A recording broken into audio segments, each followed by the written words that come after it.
So you found a vintage Polaroid camera at the thrift store, like this one. And in this video, I'm going to show you what to do to check if the camera works and what to do after you buy the camera. Before getting started, just a quick disclaimer. This video is aimed mainly at people that are looking to get started in instant photography. If you are more familiar with Polaroid cameras and instant photography, a lot of what I'm going to cover in this video is going to be fairly common knowledge, just so you know. And another thing, this video is also going to be assuming that you plan to use the camera to take photos. Of course, you could always buy old cameras to show them as decoration or to have them as a prop. But in this video, I'm going to assume that you actually plan to take photos. So one more thing that you should know is that there really is no bulletproof 100% sure way to know if the camera that you found, a used camera that you found, actually works, unless you actually have tested it with a brand new pack of film. However, there are some clear indicators or signs that might suggest you that the camera actually works or not. And that's what we're going to be reviewing in this video. I'm going to give you 5 things that you should do after finding a vintage Polaroid camera. Alright, so the very first thing that you should do is to check what kind of instant film your camera takes. This is important because currently Polaroid only makes 2 types of instant film.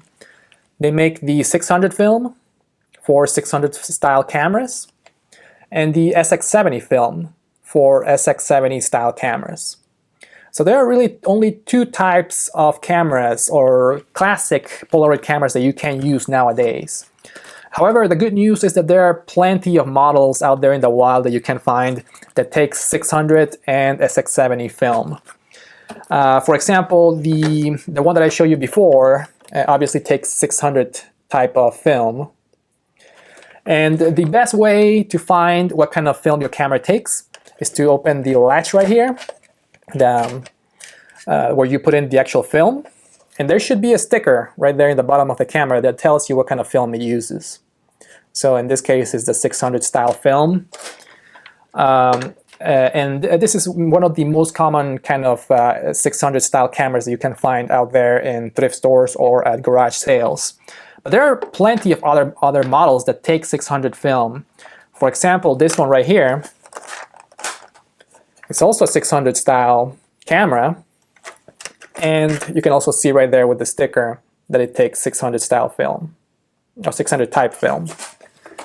Now, speaking of the SX70 film, SX70 cameras look like this. This one's may be a little bit harder to find. These are relatively rare types of Polaroid cameras. If you find one of these ones, you are really in luck. This one's fold like this, and you can also open the latch. Or actually, this one tells you right there that it takes SX70 film. So again, this one is a good SX70 camera. SX70 cameras also look like this, like the One Step Plus Polaroid land camera. And if you open the film latch right here, this one is a little bit hard to see because the font is really small, but it says right there, SX70 film. So you always check the sticker to make sure that the camera takes either 600 or SX70 type of film. So if you found a camera that takes SX70 or 600 film, you're in luck. You will be able to find new film for those cameras. However, if you find other types of cameras, like the iZone types of cameras, they really haven't made the film for those cameras in a very long time, so I wouldn't pick up one of those. How about this one? This is a Polaroid Spectra AF camera. It's a much bigger, wider than the other ones that I showed you. These types of cameras take Spectra film. You can see the sticker over there in the back, maybe a little hard to read. And Polaroid actually, or the Polaroid Originals company actually did make Spectra film until a few years ago. They discontinued it in 2020, I believe. Which is, it sucks because I actually loved shooting with this camera. But nowadays you cannot find new Spectra film. So if you find this one, I wouldn't pick it up either because you can't really use it. And how about this types of cameras? This one is a Polaroid 430. And it's clearly an older type of fold-out camera. These types of cameras, they use what they call pack film or peel-apart film, which you can, the only company that used to manufacture this type of film for these cameras, they discontinued also the production of that type of film. I think it was a few years ago, I think it was in 2017 or 18. You might still be able to find new old stock for these types of cameras, but for this video I'm going to just focus on the ones that you can actually find brand new instant film. So this one's going to be probably a topic for a different video.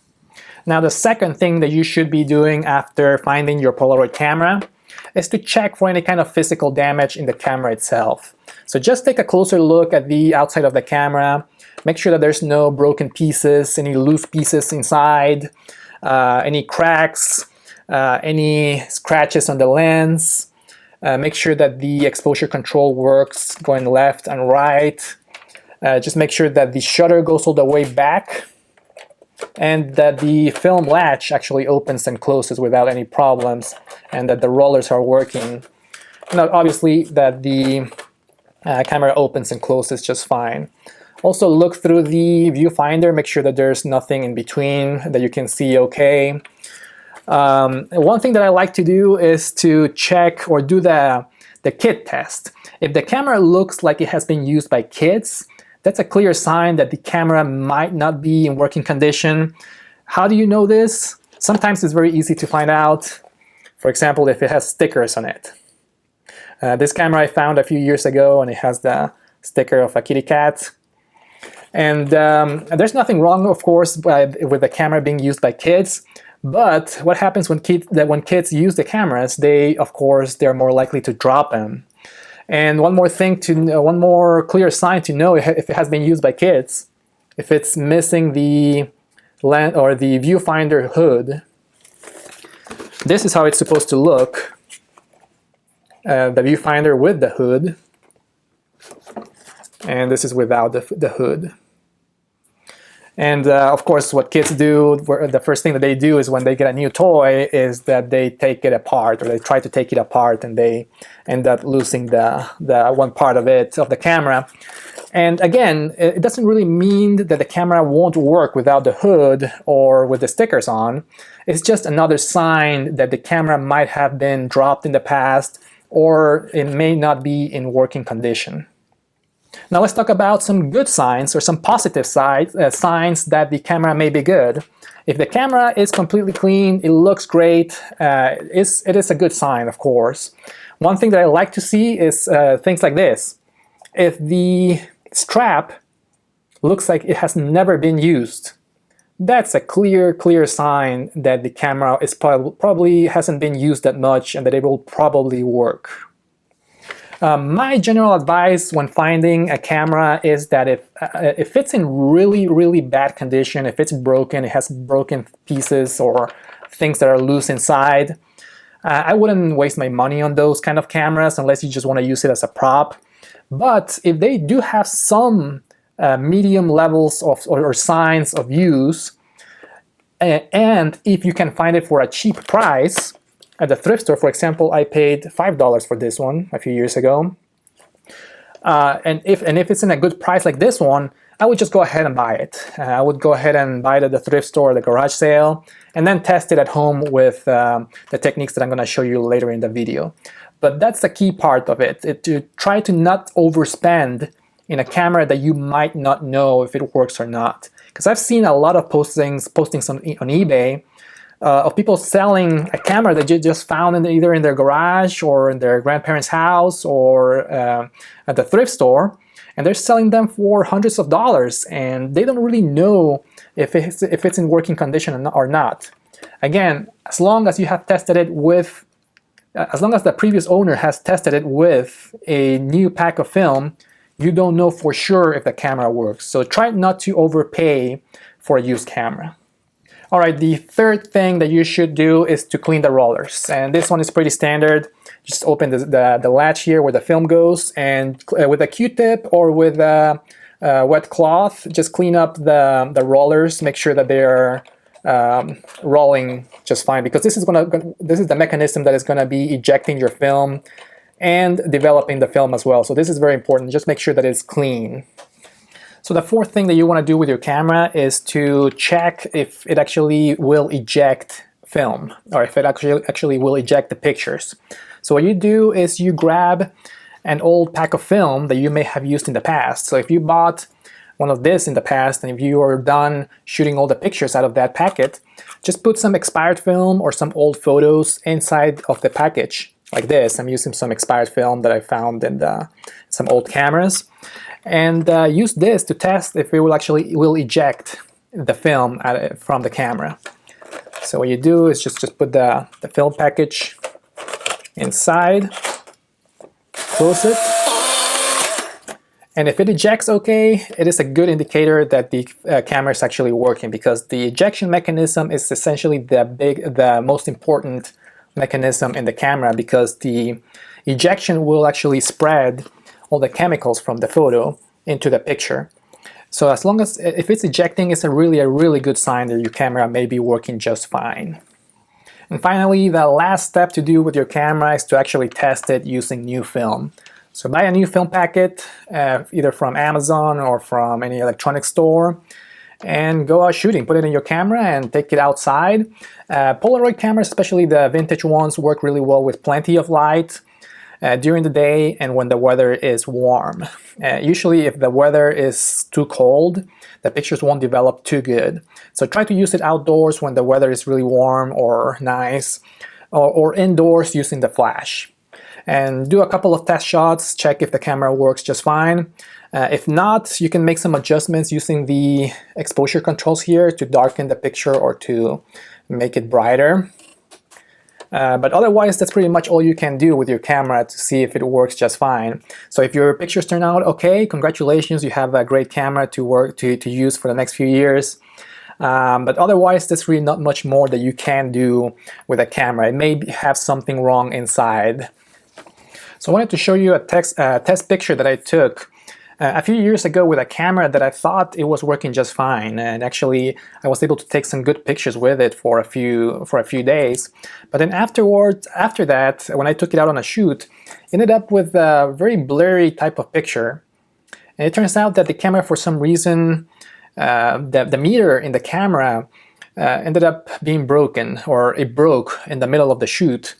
It made the camera think that I didn't have enough light to take the picture, but in fact I actually had plenty of light, and it was overcompensated by keeping the shutter open for too long of a time and causing the picture to be too blurry. So things like that could happen with this kind of older cameras. Keep in mind that these cameras may be almost 40 years old at some point.